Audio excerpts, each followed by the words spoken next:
Welcome to the Health Science Podcast, sponsored by the National Health Association. I'm your host, Dr. Frank Sabatino, and today I'm absolutely delighted to have as my guest Dr. Steve Blake.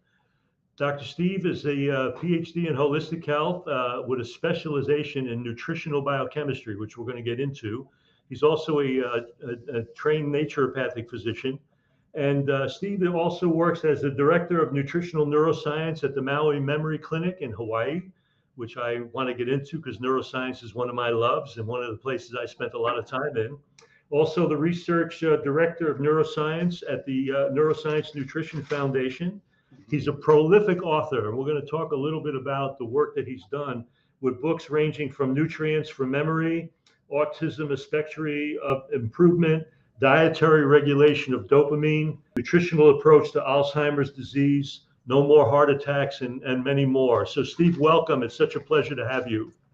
Welcome to the Health Science Podcast, brought to you by the National Health Association, the oldest organization in the world, championing the extraordinary benefits of a whole plant food diet and healthy lifestyle, as well as water-only fasting.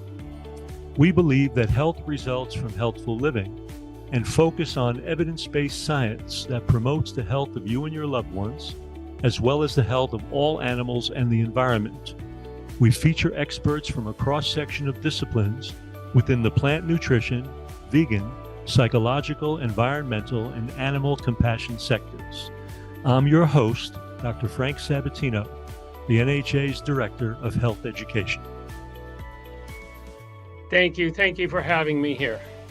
Steve, I'd like to start off letting people know, I know it's been probably a life journey for you. Let's go back into where your interests in nutritional biochemistry and actually probably even in plant-based nutrition really have their beginnings for you. Where does that really start for you? And what were the aha moments or the things that inspired that journey? Okay. Well, I'm really kind of just starting out on my plant food journey. It's only been 54 years that I've been eating this way. So I hope to be able to live longer and eat plant foods for even longer. So I started in 1970. With being plant-based, you mean? Yes. Wow, so that's going way back. So what was the impetus for that?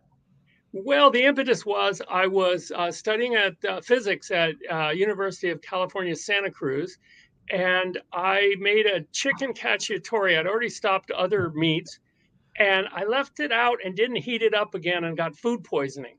Oh, that'll do it. And I realized this stuff can really be dangerous. And plus, I was always really disgusted by them torturing and killing animals for my food anyway. So in 1970, when you couldn't buy tofu or any alternate meats or anything like that, I decided that I'm going whole plant foods. And that included even dairy and that component too? No eggs, no cheese, none of it? Yes, that did include that. Well, that was a pretty radical shift, Steve. So back then, what were you doing? Eating rice and beans? What was going on? Yeah, my family doctor said, you will die. Yeah, of course. Yes, from protein deficiency and mineral deficiency. Rice and beans, vegetables, lots of fruit. Yeah. It really isn't that hard, and it's a lot of fun. Have you seen that translate into major benefits in your own health? Were there any health concerns through the years that you had to deal with, or was this something that kind of kept all of that at bay for you? It seems so far, and knock on wood, I seem very healthy for a 74-year-old gentleman.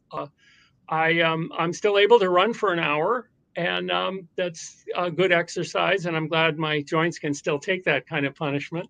I seem to be in very good health, and you know, it's funny, doctors never congratulate you for not having to take any medicines, but I don't. Right. Well, they feel you're such an outlier, they don't even want to deal with you. You understand what I'm saying? It's kind of like, oh my God, you get somebody, think about our culture. People in their 70s spend most of their lives running from one doctor to another and then on a garbage bag full of medication. So the idea that someone could live without that and thrive in their 70s and even into their 80s, et cetera, is such an outlier for most of the way typical modern medicine is carried out, especially when most doctors are disease managers. If they have no disease to manage, they don't know what to do. They're Good point. confused. They're Excellent. confused. They're confused. Well, I noticed that you bridged a couple of things that are kind of intriguing to me because you bridged the nutritional biochemistry with the neuroscience, and I really want to get into how you made that happen for you because I see that you're a director of nutritional neuroscience at this Maui Memory Clinic. Talk to me a little Yes. bit about how you segued through your professional life into the neuroscience arena with your interest in nutritional biochemistry. How did that come to be? Well, 10 or 15 years ago, I was on Oahu giving a lecture at Castle Medical Center on nutrition and Alzheimer's disease. And the director of the largest, it's called Hawaii Pacific Neuroscience, largest neuroscience center in the Pacific, came and while I was prepping for the lecture, came in and peppered me with questions, beepers and pagers going off all over the place. And he really liked what I was doing. And he said, we would be foolish not to include what you're doing in our neuroscience center. So he basically set me up. He booked me solid at the clinic and hired me as faculty neuroscience nutrition. That's it. And so I stayed there and I learned and taught there for many years. Well, and I noticed that you've had a very extensive experience teaching at a number of places. You taught at the University of Hawaii, you taught at Stanford, you taught at Boston University. You've Yes. done medical rounds in some of these major medical centers across the Yes. country. All of that has been really quite impressive. That also impressive that the powers that be attached to these facilities were really open-minded enough to have you come in and do that, because oftentimes they just kind of shut down with anything kind of alternative to this. In your teaching, were you involving a mentality of plant-based nutrition as a major part of that they were open to, or did you do it a different way? Well, yes, but the people I see are almost universally not vegan or vegetarian. Right, of course So not. what we're doing is we're going in a direction toward whole plant food, but how far they'll go and how fast they'll go, my personal feeling is I would love people to go all the way tomorrow. And a few have, but I don't want to scare anyone away. And so we work carefully with people. And a lot of times, and I'm sure you've seen this too, when they make a small change, like one lady, she had a post COVID brain fog that was so bad, it was borderline dementia. She's only 52 years old, Uh, uh, a professional woman. And we talked to her about inflammation in the brain and what foods cause inflammation and how to reduce that inflammation, because that's generally the way that COVID damages people is through right, inflammation. So she just stopped eating beef and pork, but kept eating chicken and fish. But the difference was night and day. And not only did we notice it, and a neuropsychologist here in the clinic noticed it, but she noticed it and her family noticed it, that it was a huge difference. Instead of a 9-second delay before she could start to answer a question, she was right on it. right. And she hadn't gone all the way. I don't know if she ever will. She has a family, she has history and traditions, and we continue to educate her on why it would be better if she could move toward a whole food plant diet. And notice I don't say plant-based, because the word I don't either. plant-based diet, that has been misused. And now in medical papers, I'm reading that to indicate even pescatarian and Mediterranean Yeah, diets it's that terrible. That's why I like the word plant exclusive. I never use plant-based ever because it doesn't really speak to the truth of what we're talking about. and Some if of you those say whole plant, then you're getting toward healthier plant foods rather than vegan junk foods, which That's right. we all know exist. Well, some of those corollaries that you describe, and no one wants to talk about it, but some of those are byproducts of even vaccination programs, and no one really wants to talk about that. But some of those complications that people were calling with long COVID, like even neuropathy, I was seeing in people that were doing multiple vaccination programs too. So, no one wanted to address any of that. No one wanted to really, because if you addressed it, it was a conspiracy. But the sad part was when you looked at some of the epidemiological data in a wide variety of countries, people eating plant exclusive were at the lowest level of mortality and morbidity with that infection. And one of my books yeah, addresses that exactly. and the sad commentary is that no one of all those talking heads even shared that information with the population. And if anyone excuse me, Dr. Sabatino, how profitable would it be for them to do that? No, it's not. But I mean, when you think about it, anyone who brought that up, it was a conspiracy, when the true conspiracy was distracting people away from lifestyle measures that would be incredibly helpful, including fresh air, physical activity, plant exclusive eating, all of that. You know what I'm saying? So I wrote a book on the subject. It's called Beyond COVID, Beyond the Mask, How to Survive COVID-19. And I talk about how food can quench inflammation in the body, and other foods increase inflammation in the body. And it is inflammation and that cytokine storm that we don't want to have damage us if we do run into COVID. Also, very important, there are nutrients that strengthen the immune system, especially age-related decline in immune power. And so it is the old folks who are suffering the most from COVID and other flus and other diseases, and we can boost our immune system. And just as you pointed out perfectly, our medical system doesn't do that. We have to do it. Yeah, okay. We're going to take just a very short break to hear from our sponsor, the National Health Association, and we'll be right back.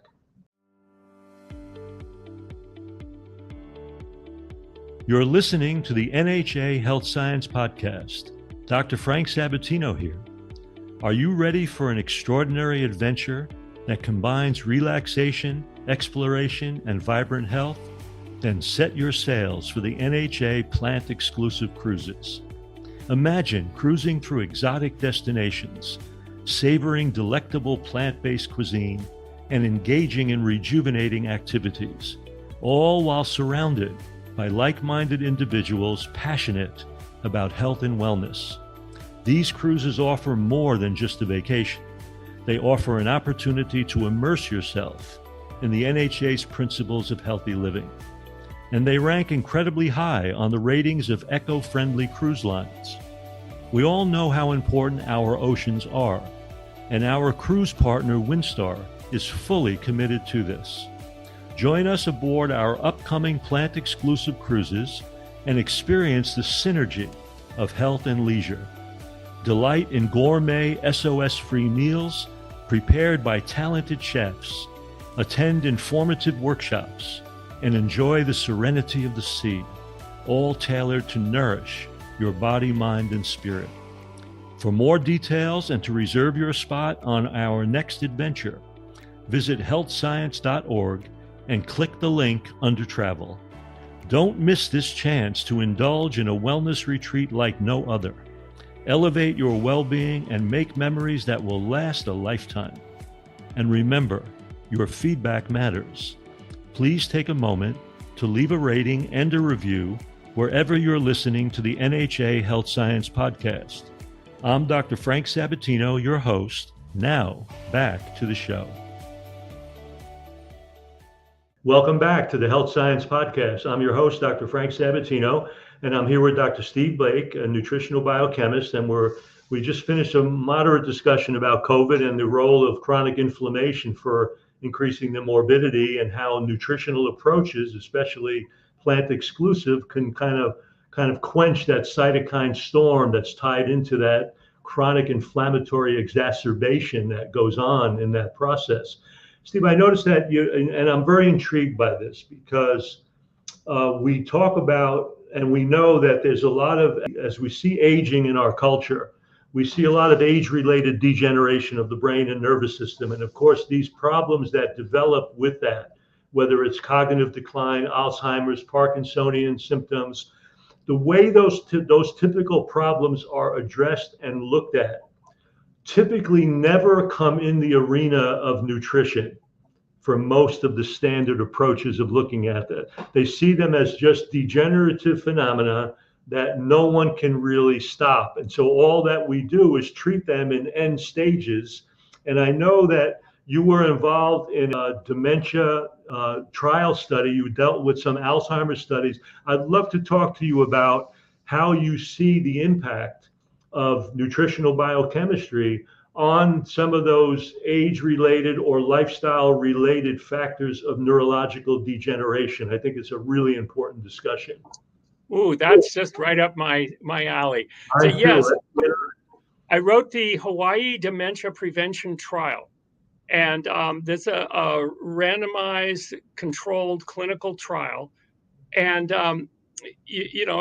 we set it up with a huge team at Hawaii Pacific Neuroscience, and I'm the lead author of the paper, and I wrote the study, and I helped talk to people about it. But what we did is we used actually 12 different nutrients and 4 dietary changes. Now, I would have loved to do a whole plant food diet, but Right. it wasn't in the cards. A lot of people in Hawaii eat, well, very much as Americans eat, lots of meat and cheese and white rice and this type of food. So we made 4 nutrient changes and we added 12 nutrients to them. These are all in supplemental form. How was this done?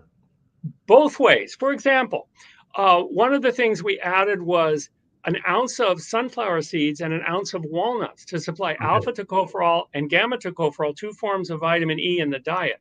Coincidentally, we also supplied vitamin E in a supplement form, but not the synthetic junk that everyone calls vitamin E. Did you know that 99+% of the vitamin supplements that contain vitamin E do not contain vitamin E? They contain a synthetic analog called all-racemic alpha tocopherol. Right. That's made of 8 different parts, only one of which is real alpha tocopherol, and 4 of which are completely worthless. So in our trial, we used the real deal, which of course costs vastly more, but it was donated, so we used the good stuff. What happened in the trial, I want to tell you this first before I describe more of what we did, was we caught people. Now, the mini mental status exam has 30 points, and 25 to 30 is considered normal. 25 is considered mild cognitive impairment, sort of the precursor to dementia. People with mild cognitive impairment often move about 15% of them into dementia every year.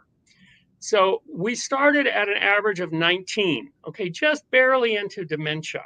After 9 months, the average was 29 out of 30, high normal, not just normal. And this is just from nourishing people and taking some of the load off of them. So one of the things we did was reduce saturated. So all groups, including the control group, were eating the same compromised diet, and all you did was add nutrients to this diet in some form? No. We changed. We added the nuts I just told you about, sunflower seeds and walnuts to one group. We also added a cup of either blueberries, strawberries, or red grapes every day. Okay. And that's for anthocyanins that go into the brain and protect it from inflammation and oxidation. We also had our dietitians work carefully with people, and this was a tough one, to lower saturated fat intake.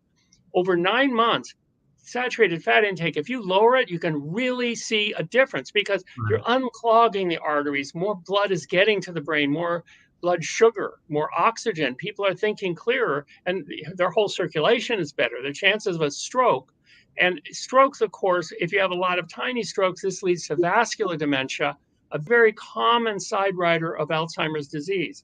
So the saturated fat change in a diet was really helpful too.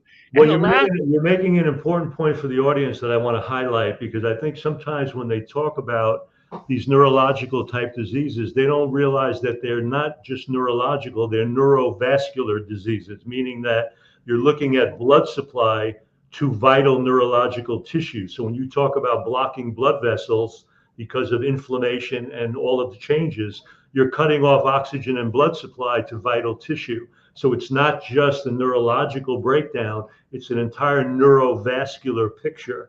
And I think a lot of people, it's never really presented properly enough that way. And I'm glad that you're doing that because it's important.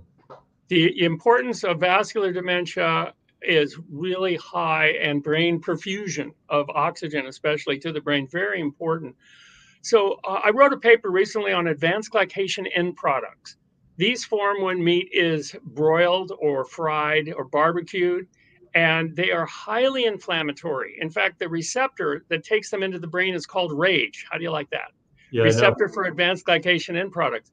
And They the increase, acronym AGE is associated with it too. yes. I spent years investigating AGEs in my own aging research. I spent 2 years doing that at the Oh, you're University. going to love my paper. I just Yeah. put out a paper it's on my website, drsteveblake.com. Right at the top, I have recent papers, and I think I have 3 of my most recent ones there. Well, I'll So, look them up for sure, no question. yeah, you're going to like that The one. thing about the walnuts you did too is that you didn't highlight it, and I know you know this, but you're providing ALA too. The alpha Yeah, of linolenic course. acid is so critical for helping the body produce DHA, which is about 60% of the nerve cell membranes in the brain.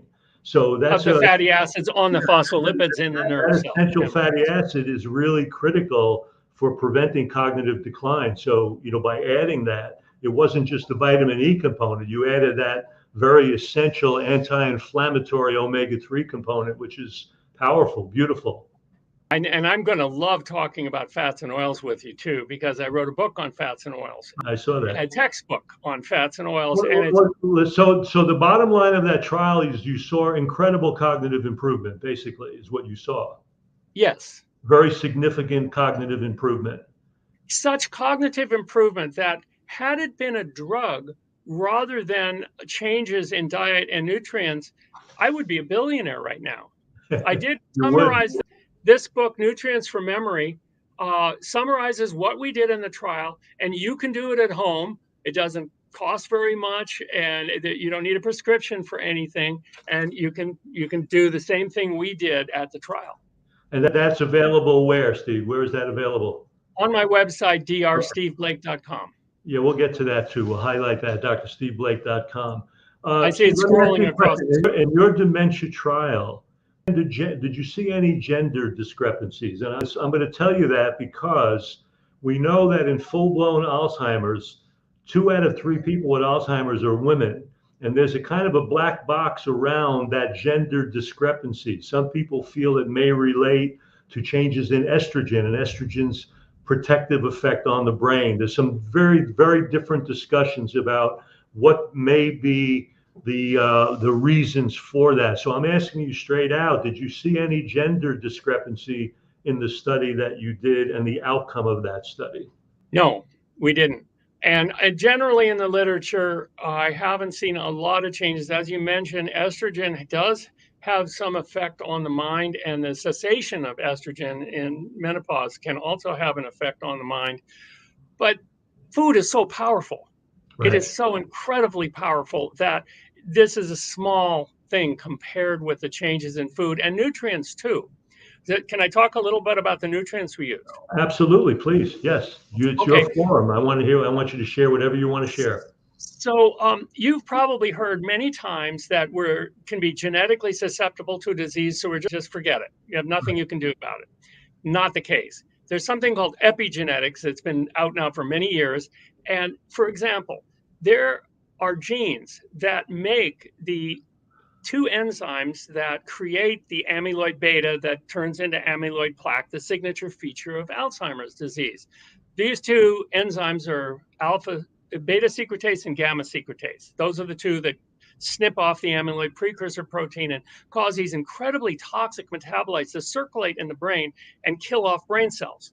The genes that make these can be quenched. They can be turned off. And the way we do that is we make sure we get enough vitamin B12 and folate, 2 B vitamins, cheap, safe B vitamins, real folate, not folic acid. And we did those in the trial. Those are 2 of the nutrients we made sure people had. What happens is the process then is a process of methylation on those DNA base pairs, basically, because there's a step before that. So what happens is the homocysteine is an undesirable blood chemical that often people have tested. And if you have high homocysteine, in fact, it's a risk factor for heart disease and Alzheimer's disease. Right. But these 2 B vitamins can turn that into a substance called S-adenosyl methionine, SAM or SAMe. SAMe can methylate and quench the genes. So even if you have 4 times the risk from high genes or 10 times the risk from high genes, the genes are shut down. They don't create it. And you get an immediate effect because you're not creating more Alzheimer amyloid beta to float around your brain, to fibrilize and aggregate. And that's the point at which they really damage the brain. So just those two cheap, safe nutrients made a huge difference. And there were 2 of the 12 that we used. Yes, and there's always been that controversy about B12 being lower in vegan populations. And so, the idea of the drive and the requirement to supplement B12 in vegan populations, again, it's interesting because not everybody has a B12 deficiency in terms of eating plant exclusive, but some people do. So you would advocate that depending on what that is, that there may be a need for the supplementation of that as a preventative for this SAMe methylation process that we're talking about. I would go further. I would say that I have actually a software that I designed and wrote called a Diet Doctor, and I've been analyzing diets. I want to talk to you about that later. We're going to 30 years I've been analyzing diets, and I haven't seen any plant-exclusive diets that have any vitamin B12 at all. Okay, it's not there. And you're right, though, there is a delay when you cease taking in any vitamin B12. It's stored in the body for some time. You may not see neurological problems for 3 to 7 years. That doesn't mean it's okay to be without vitamin B12. We need it. It's safe. It's cheap. I certainly take it every day on my plant exclusive diet. And it is a required nutrient. To me, if something is required, you got to get it. And if you don't like vitamin D. And I think most of the vegan physicians that are plant exclusive docs would agree. They would definitely recommend it. I know many of them will do measurements, because one of the things that we've discovered is that B12 can be lower than normal levels in most blood labs, but most of the blood normals have been based on very sick populations. So what you're seeing is basically typical, but not necessarily normal. And the thing that shows very high with true B12 deficiency is the elevation of methylmalonic acid. So we typically do MMA with B12, with folate, checking all of that. But your experience has been, because the experience of some of the plant docs is that there are vegans that don't have B12 deficiency. You have not seen that with your software. Your software, you're making a statement that you've never in any case seen any vegan that did not require B12 supplementation. I've never seen a vegan diet that was truly vegan have any B12 in it, unless, of course, it's fortified.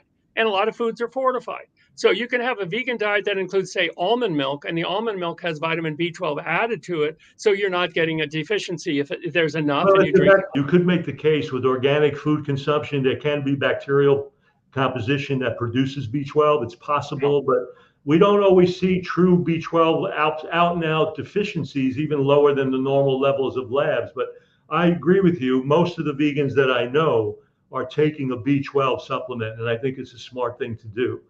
I would highly recommend it. The consequences are not just making more amyloid beta in the brain. You can have red blood cell production, deficits, blood problems, and this is a required daily nutrient. And no, the vitamin B12 has some analogs, but they're not biologically active. And so you're right, the methylmalonic acid test is better, but it's expensive and many doctors can't order it. So the regular vitamin B12 test may have to suffice for most people on most medical plans. Well, when you look at LabCorp and you look at Quest, they actually do that pretty routinely at a level that's relatively inexpensive now. But I get your point, though. Let's segue away from that just for a second. And I want to touch on something else, and that is Parkinson's. Okay, let's talk about Parkinson's a little bit.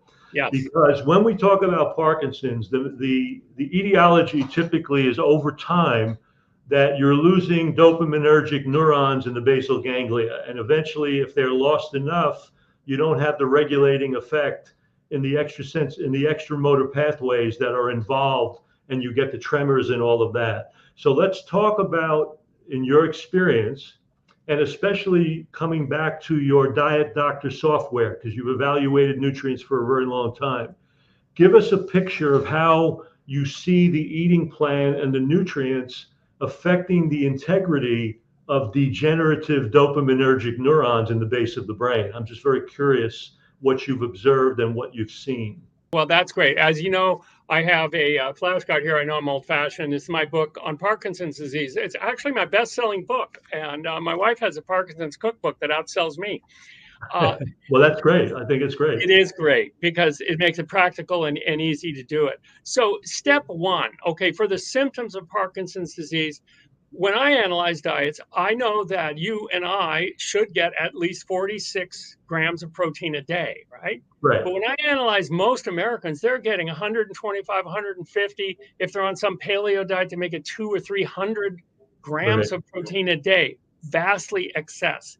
Well, studies have shown, and the mechanism is very clear, that if you reduce your protein intake down to what you need, I'm not saying less than you need, just what you need, then you start making your own levodopa from tyrosine. The levodopa is made into dopamine. The dopamine then quiets the tremors, eases the rigidity, the face mask, all of it gets better. And I have seen this many, many times because we counseled for long, long years, many people with Parkinson's disease. And in almost every case, reducing protein helped. And studies too, by Dr. Luciana Baroni did a great study where it cut symptoms in half on the Unified Parkinson's Disease Rating Scale just to reduce protein. Right. And So so but you ascribe to the idea of having about 0.36 to 0.4 grams of protein per pound of body weight. They usually do it in kilos, but it's actually 0.36 to 0.4, which would be exactly what you're talking about. Somewhere in that range of 40 to 50 or 60 grams of protein a day, basically, depending on size. And in other words, the RDA, 46 for all adults over 50, 56 for younger men, 46 for younger women. This is the amount that we need, but nobody's getting this. Trying to help people get down to what they need in protein, contrary to popular opinion, where everybody thinks, oh, I need more protein. No, need less. People are getting too much. That can interfere with your bones too. But surely that process is happening prior to the time that you're losing those dopamine neurons. There comes a point when they're degenerative and they're not producing dopamine. So you're talking about you're talking about in the stages where there's still active dopaminergic neurons to actually work with. Oh, well, there are. Typically, by the time Parkinson's disease is diagnosed, perhaps 40 to 60% of the dopaminergic dopamine producing cells have died off. That means you still have some left. So we can work with those. Now, one thing that I've noticed that many doctors don't ask, how did they die off? Okay, this is really important to all of us who don't want to get Parkinson's or don't want it to get worse. They get worse by the contaminants, mostly in meat fat. Pesticides, such as the organochlorine pesticides, well known to kill off the dopamine producing cells. Meat, chicken, fish, poultry, they all have these pesticides in the fat, and dairy products too. And so whether it's lindane or dieldrin or heptachlor, all of the organochlorine pesticides are a big problem. They're bioaccumulated in animal fat. Also, the PCBs, the polychlorinated biphenyls and the polybrominated biphenyl ethers, these are bioaccumulated in animal fat, especially fish in this case. These are damaging and destructive, not only to the dopaminergic cells, but to the enzymes that, like tyrosine hydroxylates, that actually makes your levodopa in your body. And people need to know that when you're eating those foods with those contaminants, because they are fat soluble, they become exaggerated and enhanced in our own fat tissue. And people by need magnification. We become our own cause of that degeneration over time if we continue to eat those foods. So that's so the animals are eating, the food with a little bit of that in it and bioaccumulating in their tissues 10, 100, 1,000 times as much of these neurotoxins. And then people eat the animals and bioaccumulate even further on a higher level. And they go to the fattiest area of the body, our brain, and they damage our brain. So it's a good reason not to eat any type of animal fat because, as you mentioned, they are lipophilic. Yes. So we want to preserve our brain. What kills off dopaminergic cells? The same things that kill off memory cells, inflammation and oxidation. That's what kills them off. So we need to reduce inflammation and oxidation in our brains with food, with antioxidant food, and not eat the inflammatory foods. And again, understanding that those foods are plant exclusive foods. That's what we're talking about. So people need to hammer that home, basically. Basically, for example, polyphenols exist exclusively in plants, and quercetin's the one Americans get the most of, and this is very protective Right. to our bodies, and you don't find them in any animal foods at all. And you look at vitamin C, and that's not found in any animal foods. Fiber is not found in any animal foods. Fiber goes on to reduce inflammation in the large intestine and throughout the body. So yes, a plant exclusive diet, especially a whole plant food diet, is going to be very helpful, because if you're eating white flour, it's not going to have much in the way of helpful things. But if you're eating whole grains, then it will. See, let's take that a step further, because there's a lot to do with the microbiome, microbiota now. We know that when we're giving those organisms the fiber that they need, which is their prebiotic nutrition, they're producing very beneficial compounds in the human body that are very supportive. When we're not giving them that fiber and we're eating animal foods and processed foods, those organisms are being shifted into more saprophytic type organisms. There's a change in the flora itself, the actual panorama, and apparently more toxic byproducts, endotoxic substances are being released, which can now damage the blood-brain barrier, get across that barrier, and affect this neurological degeneration that we're talking about. Have you found that to be something that is important to deal with? Yes and no. Okay. Certainly, foods with a lot of fiber, like whole plant foods, are fabulous. But then there are foods with limited fiber, such as white rice, white flour, those type of processed foods. Then there's foods with zero fiber: oil, eggs, cheese. All Right. animal products have zero fiber. The fiber goes into the large intestine. It feeds the bacteria. They make butyrate and other short chain fatty acids, a principal energy source for the cells lining the large intestine. Right. If they don't have it, they inflame, and this is a problem. However, the endotoxins in the large intestine cannot get out.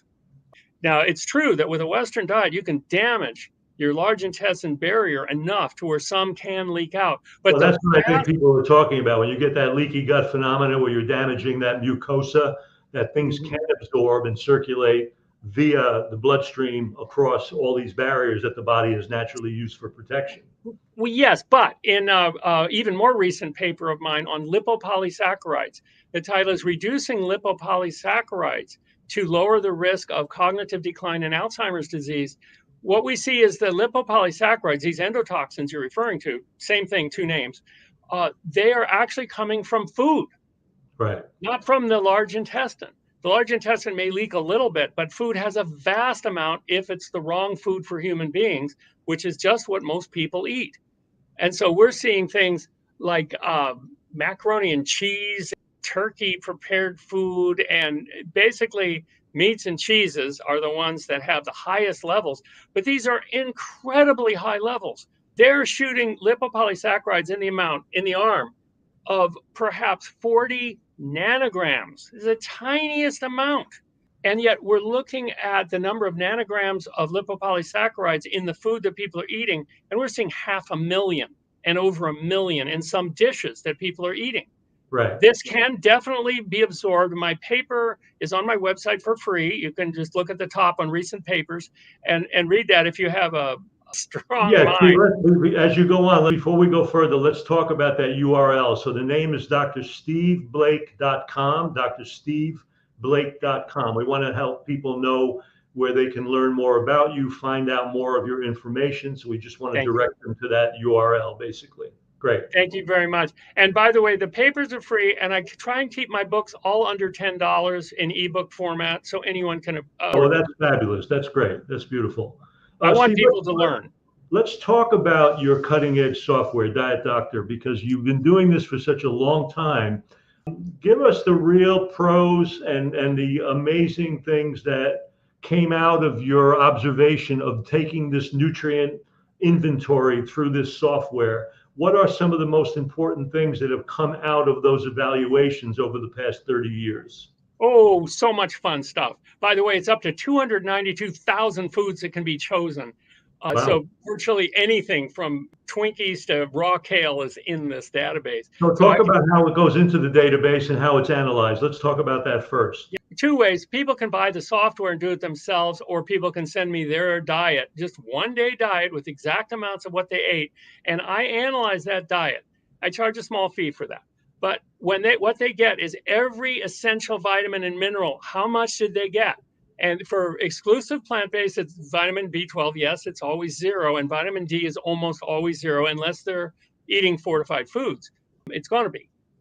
But So you don't feel sun exposure is enough to satisfy those needs. it's interesting. In Hawaii here, they did a study on skateboarding teenagers, and they're out in the sun all the time, and they didn't get enough vitamin D.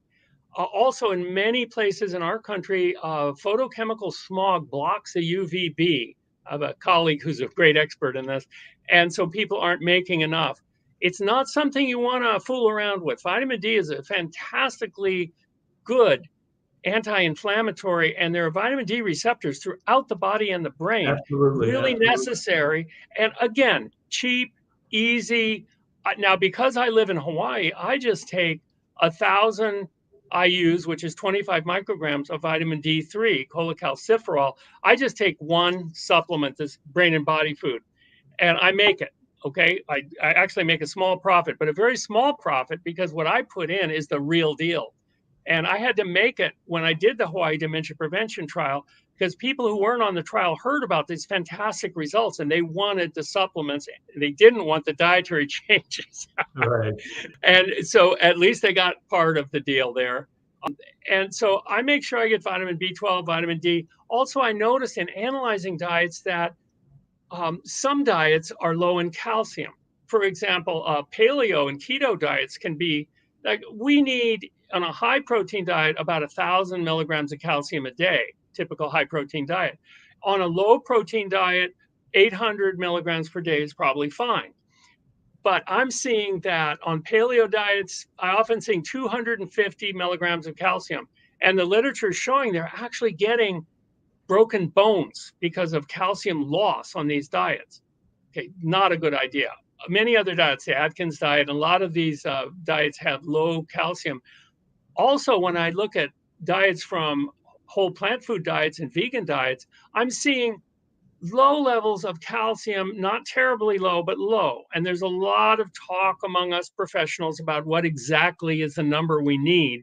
For me, I'd like to see 800, because as we age, and we're about the same age, then we can get broken bones. And a broken hip is the worst thing that can happen to your mobility and your freedom of life.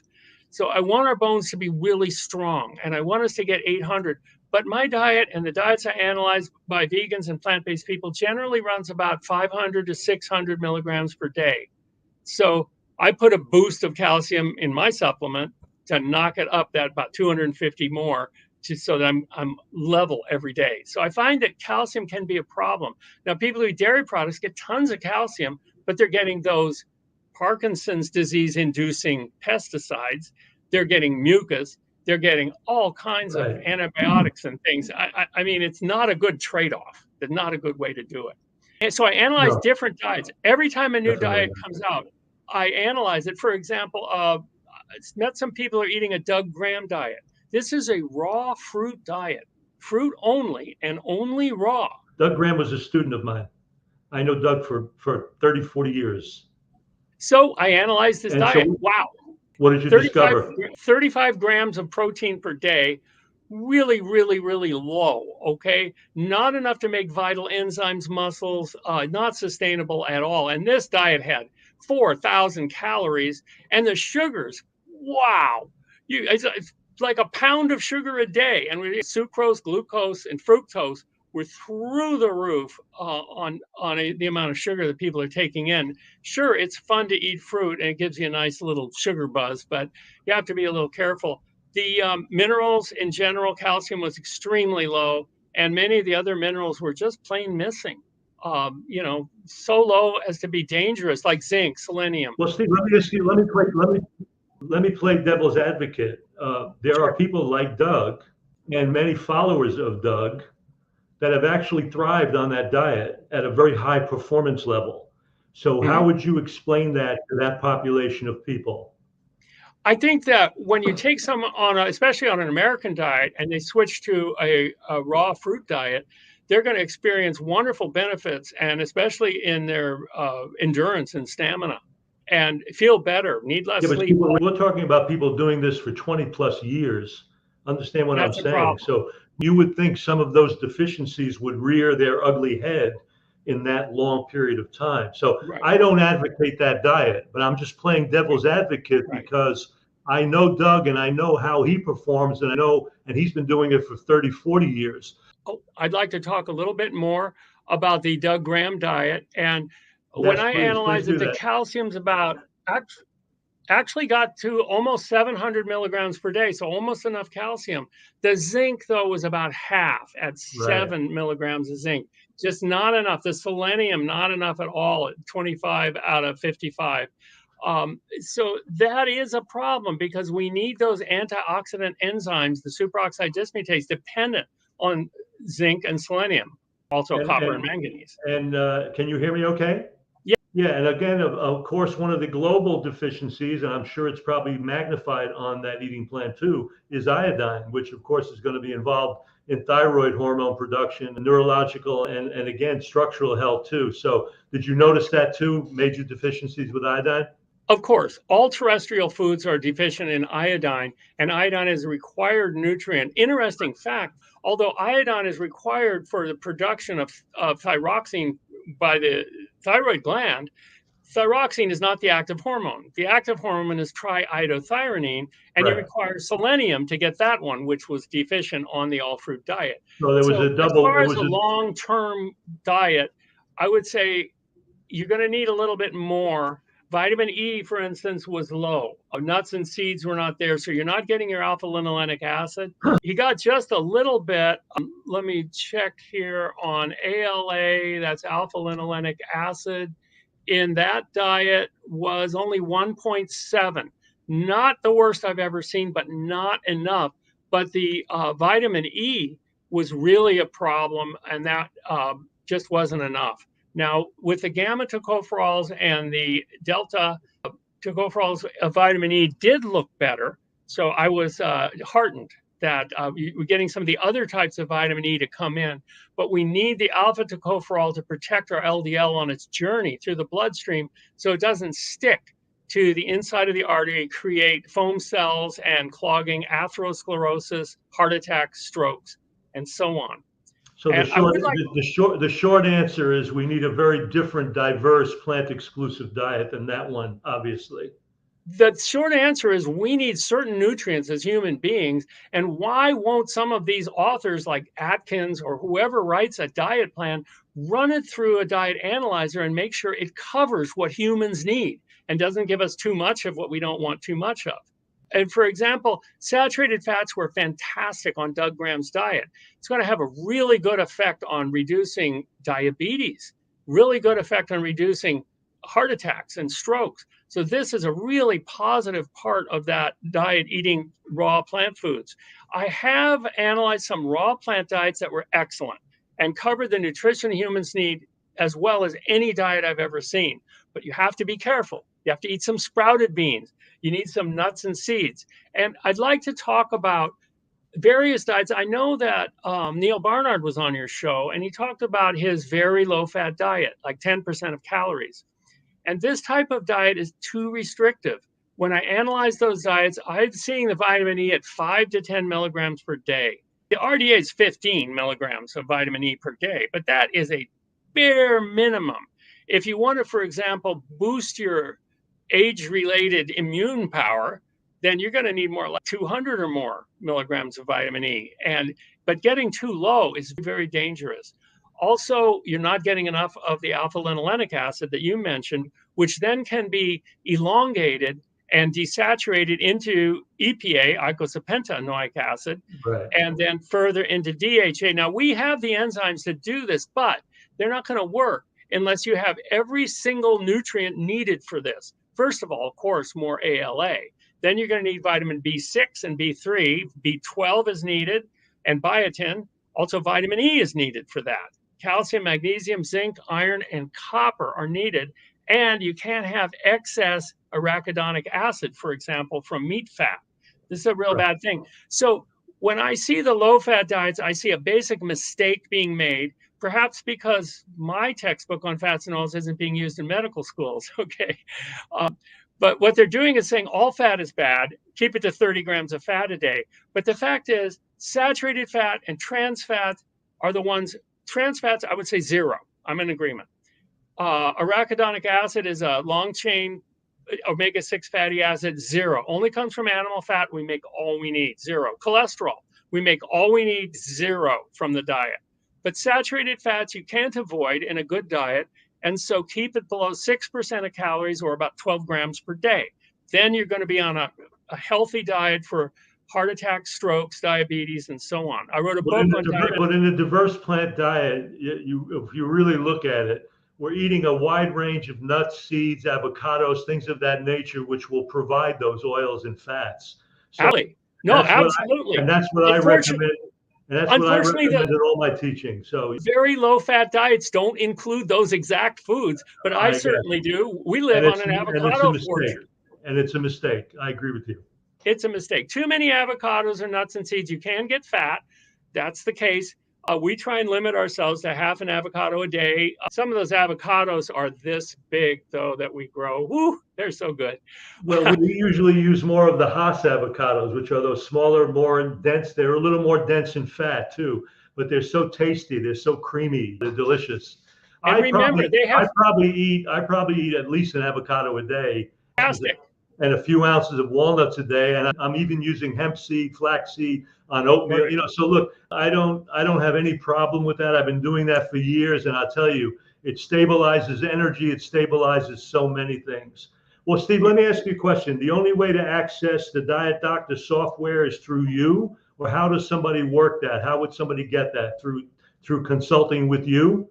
2 ways. You can go on my website, drsteveblake.com, and buy the software and install it. It's Windows native, works on Mac with crosstalk. Or a lot easier for most people is just go ahead and communicate with me by email through my website is fine. And just say, I would like a diet analysis. And then I'll instruct them on how to let me know exactly which foods they ate in one day, how much of each, and not just I ate a green salad, but everything in the salad. So I can get it really exact down to the 100th of a gram. But those diets can change day to day. Wouldn't it be wiser for you to have something like a week diary rather than one day? I've been hearing that now for decades. The fact is, though, this is a teaching tool. So when people get one day's diet, there's so much to learn. Where did you get your calcium? Where did you get too much saturated fat? There was coconut oil in that thing. You didn't know it, but it really blew your saturated fat right. blew you out the doors. And if you're not getting quite enough zinc, what is it that you like that did have zinc? Could you eat a little more? So that one day makes all the difference. And then over time, people will then send another diet in, and it'll be usually much closer to fulfilling all of the needs the person has. And then we can fine tune and adjust. I do this for people all over the world and fine tune that so they get the nutrients they need. That's great. I think it's great. So Steve, what's on the horizon for you? What's in the works for you? Research projects, things down the road. What's coming up? I'm a busy guy. Well, I'm happy. That's great. I like to stay busy. I have an active mind.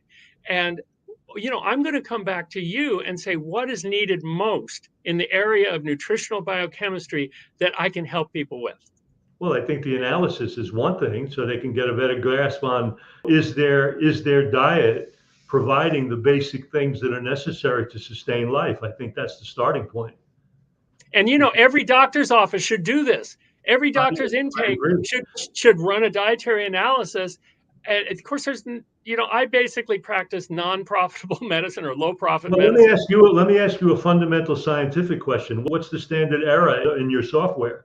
How accurate are you standing behind it? And what's the research and development of the software to indicate to you that it's as accurate as you think it is? Let's talk about that. Well, I actually designed the software as a database programmer myself, and I have tested it for long, long years. And the inaccuracies are from what people tell me. And one of them's kind of funny, because when people tell me their day diet, I'll look at it and I'll say, one time I told her, it was a Parkinson's patient. I said, "You're only giving me 1,200 calories a day. What else are you eating that you're not telling me?" Right. He said, "Oh, a 12-ounce bag of potato chips." Okay, well, there's the extra calories and a lot of other things in there. Right, So right. people are not always saying everything they eat, because they know some things are bad and they like them and eat them anyway. So the inaccuracy is usually in translating the food. If people say, I ate one avocado and a Haas avocado, well, they vary a little bit. So the vitamin C, the vitamin E, the essential fatty acids, the monounsaturated fatty acids, these all will be slightly off due to my ability to input it into the database. Once it's in as grams or fractional grams, there's no... It's clear. It's clear as a bell at that point. Okay. Yeah. Steve, as we wind our discussion down, what would you like to communicate with our audience out here? Some final words. I would sure encourage people to go more toward a whole plant diet. And as you mentioned, a varied plant diet, including vegetables, fruits, nuts and seeds, grains, and beans are especially important. If you want to continue on a whole plant diet, you need various kinds of beans, from hummus to burritos, all kinds of foods that are going to be helpful to give you what you need. Now, beans often have alpha linolenic acid too, something I discovered in using my database. Absolutely. Yeah, they're good for, they're beautiful. In the database, I did one thing. I made a one food button. Okay, so you push this button on, say, pinto beans, and what happens is the program will simulate 2,000 calories of just pinto beans in a day, and you can see its strengths and weaknesses as a food. And I think that's a lot of fun. I think that's fantastic, really, truthfully. I love it. The nutrients are invisible, most of them. Okay, carotenes you can see, but most of the nutrients are invisible and we can't see them. We need them revealed to us by analysis so that we can know how we can be ultimately healthy, keep our immune systems healthy so we don't get any viruses or bacterial infections. We need to keep our brains healthy so that that's the most important part of our body. I've seen people lose their brains, and they can lose a leg and they're still them, but they lose their brains in Alzheimer's disease and they no longer are the same person. And it's they've lost their quality of life and their identity. It's horrible. I agree with you 100%. It's very difficult for the caretakers too. It really, for the sake of your caretakers, eat a whole plant food diet and you're going to be really healthy.